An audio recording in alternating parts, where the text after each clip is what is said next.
Bloomberg Audio Studios. Podcasts, radio, news. This is the Bloomberg Surveillance Podcast. I'm Jonathan Ferro, along with Lisa Abramowitz and Anne-Marie Hordern. Join us each day for insight from the best in markets, economics and geopolitics. From our global headquarters in New York City, we are live on Bloomberg Television weekday mornings from 6 to 9 a.m. Eastern. Subscribe to the podcast on Apple, Spotify or anywhere else you listen. And as always, on the Bloomberg Terminal and the Bloomberg Business app.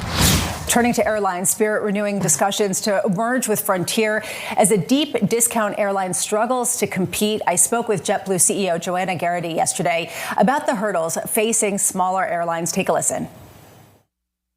Smaller carriers really need to be given a fair shot to win in this environment, and that's not happening right now. So we're focused on what we can control. We're focused on a whole series of initiatives under our Jet Forward program. We do need the government to kind of make that a more level playing field so smaller carriers can more effectively compete. 2026 really is the year that we should reap the benefits of all these initiatives that we put into place in 2025. Sheila Kahyaoglu of Jefferies joins us now for more. And as we talk about mergers once again in the airline space, aside from the big three, how difficult is it for companies that are not Delta, United or American to survive in the current landscape of airlines? Yeah, this seems to be a more defensive move on the part of the airlines, right? Consolidation is driven by defensive tactics. And airlines in general are a very tough business. That's why they trade at 60% discount to the market. Airplanes are expensive. Boeing knows that.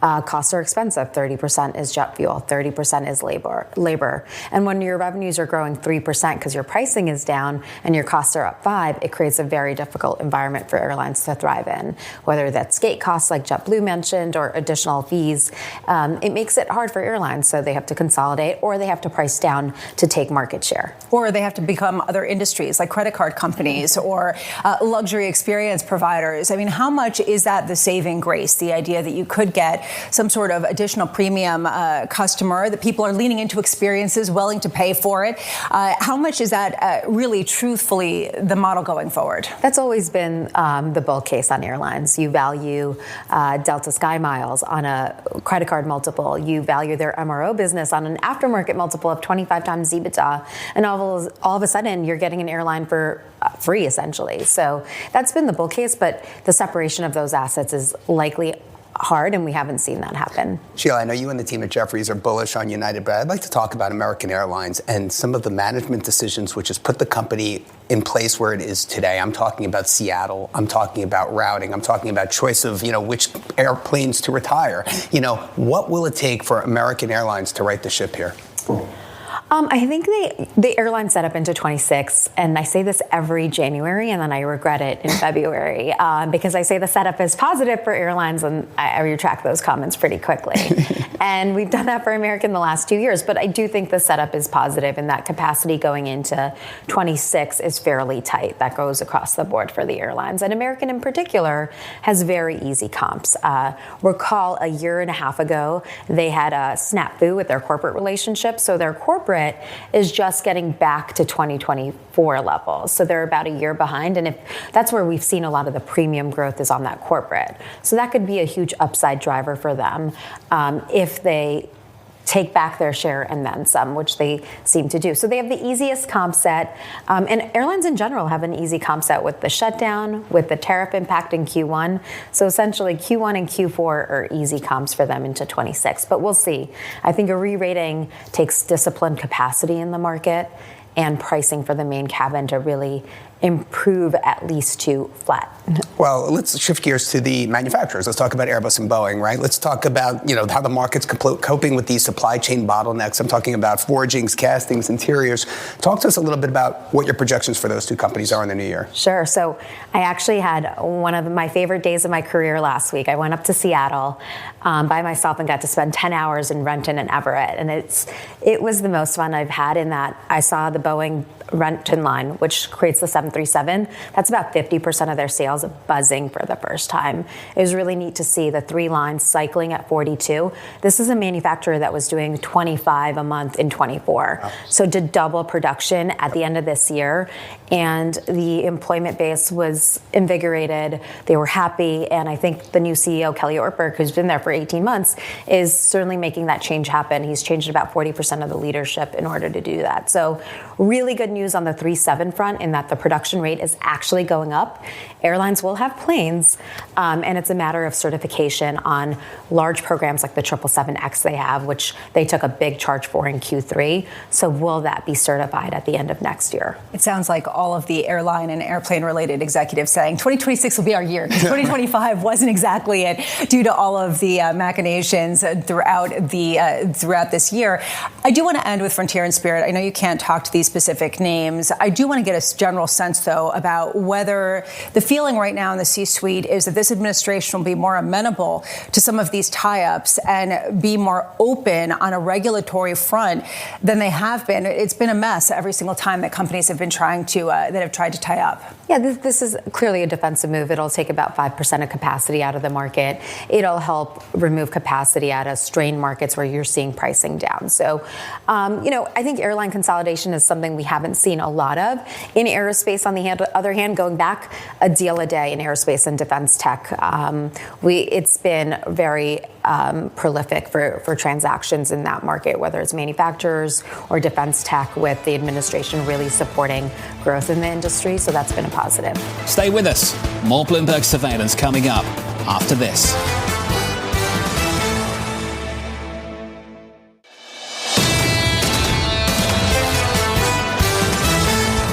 Joining us now for more, I'm so pleased to say, is Republican Congressman French Hill of Arkansas. Congressman, thank you so much for being with us. I want to start with this disagreement in Congress about even being able to vote on these subsidies. Have you ever seen Congress, Republicans in general, more divided over this issue than they are right now? Well, Lisa, it's good to be with you. Merry Christmas, Happy Hanukkah to all your viewers and everybody at Bloomberg. Well, first, let's be clear. The tax credits for Obamacare policies are not expiring. The ones that were expanded by Joe Biden during the COVID-19 pandemic are expiring, but that base tax credit that dates back to the beginning of Obamacare for moderate income families with children is still in place. So let's be clear about that, and I'm not sure I agree with the estimate that was cited. What Republicans are trying to do are side with American families across the board and lower premiums across the board, and we consistently brought bills to the House floor to do that, and we've had Democrats reject them. Last week, the Senate could not find a consensus on this, and that's the definitive place. That was the commitment made during the spending vote. So I think everybody, Democrats, Independents, Republicans, all are suffering from the cost of living burden brought to us by the 9% inflation from the Biden administration. That's coming down, but there's much more work to do. And that includes on passing bills that will actually lower premiums for all Americans across the board. Congressman Hill, I'm wondering if you could talk to us a little bit about the Housing for 21st Century Act, the act that's expected to streamline housing development, provide incentives for builders. Just exactly what is the act, and how is it going to alleviate the lack of supply in the U.S. housing market? You bet. Thanks, Damon. It's such a big issue. We have so many people in so many markets that have experienced a run-up in house prices during the past 5 years, and certainly a run-up in mortgage rates due to the Fed fighting the Biden inflation from 21 and 22. And that's really caused a lot of people to not have access to the house that they want. So what we're doing today is we're marking up bills that will reduce regulatory costs of building new houses, improve zoning to encourage better density, more different kinds of units across different cities in the U.S. We're talking about improving opportunities for rural housing development, make it easier for a veteran to get a veteran's loan, and hold HUD accountable on what I think is a deplorable job that they've done over the past decade or so in managing public housing for our neediest citizens across the country who I think have many poor conditions, and HUD is not holding either private landlords or their own housing authorities accountable. Congressman Hill, U.S. housing affordability, as we know, is at an all-time low. I'm wondering, What is the act or the bill, the proposal, how does it address homeowner expenses, utilities, insurance? I mean, we know that, OPEX has really risen over the past few years. Does it do anything to alleviate the stress on homeowners? Well, on homeowners, again, 80% of the cost that goes into a house are local zoning, local code decisions, local development fees that are charged on building new houses. If you want to bring down the cost of the mortgage or the cost of property and casualty insurance, you need to confront inflation, which is why I believe the Fed's primary focus is price stability. And we've made progress from the 9% we experienced under Joe Biden's fiscal mismanagement and the Fed's mismanagement coming out of the pandemic. And there's a sustained pressure there to bring down costs, and that will in turn bring down property and casualty insurances. That will bring down the cost of financing. This is a prime goal for the administration. But what this bill focuses on is lowering the cost to manage housing, lower the cost to build housing. And that's something that I think will increase supply, and increased supply will lower prices. We've already seen a modest break in that 5-year high in price appreciation. About 11 of the top 25 markets are seeing some easing off on pricing. Congressman, one thing that we keep talking about is the affordability crisis, and you've talked about President Biden several times. At what point do you think that President Trump needs to also, though, take some responsibility for the idea that inflation still is above its 2% target? He's talking about keeping rates even lower at the same time that he's been talking about the affordability crisis as a hoax. Well, look, the affordability crisis is not a hoax. I mean, we see it in the grocery store when we shop. We've seen it in the price level that increased as a result, as I said, of the Biden inflation. That will come down over time. There's work to be done. I think the president's put his attention on doing that by lowering long-term energy prices, by increasing, we're going to vote this week to increase permitting on federal lands, which will open up future development for oil and gas production. That's good. Encouraging production across the country will bring down gas prices over the next few years. And petroleum goes into everything that we make, so that will help bring down prices, as well as some of the things we're tackling on deregulation and financing. I've worked hard in my committee to bring down the cost of financing by making our banks of all sizes more competitive, to have more capital to lend to people who are building houses or wanting to have a mortgage on their first house. Congressman, just about a minute left, but how much will further Fed rate cuts actually help with the affordability crisis if price stability is, you said, is their preeminent mandate? Well, look, this is why the Fed has a tough job to determine what the right price level is, what the right level of ample reserves are. And prices have been coming down. They just have gotten sticky right above the Fed's target. So I just simply say that the biggest tax on the American people is inflation, and we witnessed a 40-year high of it due to the mistakes made by the Fed coming out of the pandemic, and Joe Biden's decision to spend $6 trillion more borrowed in the markets that I think was not the right decision to take. And we got inflation as a result of too many dollars chasing too few goods for those 2 years. Stay with us. More Bloomberg surveillance coming up after this.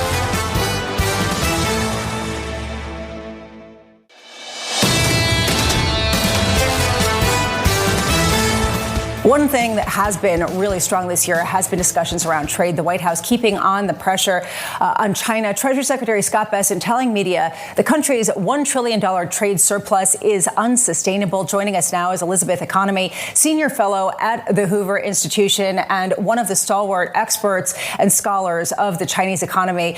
Elizabeth, thank you so much for being with us. I want to start with your take on the trade war so far this year. Is there a clear winner? Has there been any progress? Has it reshaped the relationship between the U.S. and China? Sure. Lots of questions wrapped up into that. Look, I think the good news is the Busan summit between President Xi and Trump really did establish a new equilibrium between the two countries. It really, we took back some of the moves we'd made on export controls, both sides. That was really important, especially for the United States because of China's hold on the, critical minerals and rare earth elements. We took back the shipping, port dock fees. And we took off 10% off the tariffs that we had on China, so from 57 down to 47%. So I think a new equilibrium, but that's not to say that there aren't going to be perturbations to the system. And we've already seen just over the past week with the announcement out of the State Department of Pax Silica, this new arrangement between the United States and 8 other countries to try to develop really a trusted supply chain from AI, for the AI semiconductor supply chain, all the way from investments in Australia in rare earth elements and critical minerals, all the way through the UAE. With providing financing, and then of course Taiwan is a special partner to the group because of course 90% of the or more of this advanced semiconductors that certainly the U.S. relies on come from Taiwan. So we took that action, and then the Chinese put back on some export controls around gallium and germanium and graphite, and put some companies that are involved in this new Pax Silica on their unreliable entities list. And so there are going to be these kind of tit for tat moves. Clearly.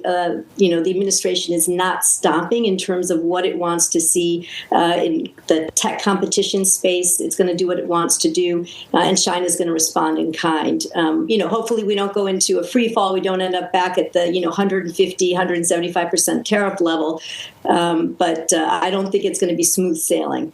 There has been this bigger question about which economy is stronger and better to withstand some of this volatility.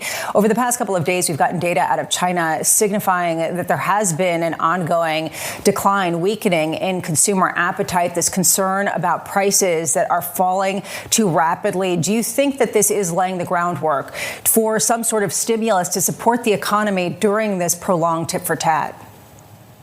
I mean, look, the Chinese, playbook is basically, more investment. And over the past couple of years, that investment has moved away from the property sector, which has been in a prolonged slump, to the tech sector, clean tech, legacy semiconductors, the whole array of made in China 2025 technologies, where China wants to dominate, Chinese companies to dominate at home and then become global champions. So that includes new materials and EVs and AI, all these, important cutting edge technologies. That is the playbook, and that is what they've been doing. But I think that's running its course, and local governments have, been building up their, debt. The property sector is still slumping. There's no consumer confidence. The country's done very little to reshape the social welfare net to make people feel confident, right, that they're not going to have to spend their savings on some healthcare emergency or on their children's education. So the pension system is, basically broken in about a third of the provinces. So they have to do more to boost consumer confidence. They've been reluctant to do that. And people are not, and that's why they're not buying. And, as an aside, also the birth rate continues to fall, and birth rate tracks with consumer confidence. So if they want to begin to address their demographic challenges, which are also enormous, they need to do more to address their consumer confidence. That's right, Elizabeth. Demographic challenges, its real estate crisis is entering its 5th year in a row, yet insiders are calling for a stronger yuan, despite the fact that it's an export-led economy. I mean, I think exports rose above $1 trillion for the first time on record last month. Talk to us about, why are insiders, why is China looking for the yuan to appreciate in 2026? Well, I think it reflects a policy debate within China, and, a stronger yuan would encourage, consumers to buy more. It would give China greater credibility on the international stage in terms of, saying that its currency should be should become a real reserve currency in the future as it pushes to de-dollarize the global economy. And it would relieve some of the pressure that it's beginning to face from the international community now in terms of all those exports, right? Because it's not just the United States that is calling out China for its, export of its overcapacity and all those, EVs and batteries, et cetera. It's Europe. It's Mexico, for example. It's threatening, I think, 50% tariffs on Chinese goods. So I think China has a problem, again, not only with the United States and some of the advanced economies, but also with middle income and increasingly emerging economies that are seeing, their markets flooded with these Chinese goods, and their nascent industries are never going to have a chance to compete. So I think those would be some of the reasons that the Chinese government might make a move toward appreciating the yuan. Yeah, I mean, Elizabeth, Chinese equities are up, I think, 1.82% overnight following that successful IPO of MetaX. I think the Chinese equity market's up 16, 17% year to date. Talk to us about foreign interest in Chinese equities. I mean, for me, I look at the variable interest entity structure as a put-off, right? I mean, you don't own anything really. You're owning a holdco in the Caymans. You're not really owning an opco. Talk to us about how an investor, a foreign investor here in the U.S. can get comfortable owning Chinese shares. Okay, so you're pushing me past what I, actually focus on. So I don't want to be giving investment advice to people. Let me just say, I think the Chinese stock market, has been compared to a casino, and gambling by, some of China's most prominent economists. So I would always just say buyer beware. But I am not in a position to be giving advice in this space. You are in a position to be giving advice to policymakers who will be listening closely. Elizabeth Economy of the Hoover Institution, thank you so much for being with us. This is one of the key stories that we've been focusing on, just how intertwined are these economies and who is going to win, ultimately at a time when investors aren't sure yet. They're both voting with their feet on both fronts. Well, affordability issues in China. I mean, the real estate crisis, it's fifth year in a row. China Vanke, a state-owned developer, is probably going to default this week. I mean, it's just things are a mess domestically. And the fact that they're going to make exports that much more competitive by trying to appreciate the yuan just doesn't make much sense to me. This is the Bloomberg Surveillance Podcast, bringing you the best in markets, economics and geopolitics. You can watch the show live on Bloomberg TV weekday mornings from 6 a.m. to 9 a.m. Eastern. Subscribe to the podcast on Apple, Spotify or anywhere else you listen. And as always, on the Bloomberg Terminal and the Bloomberg Business app.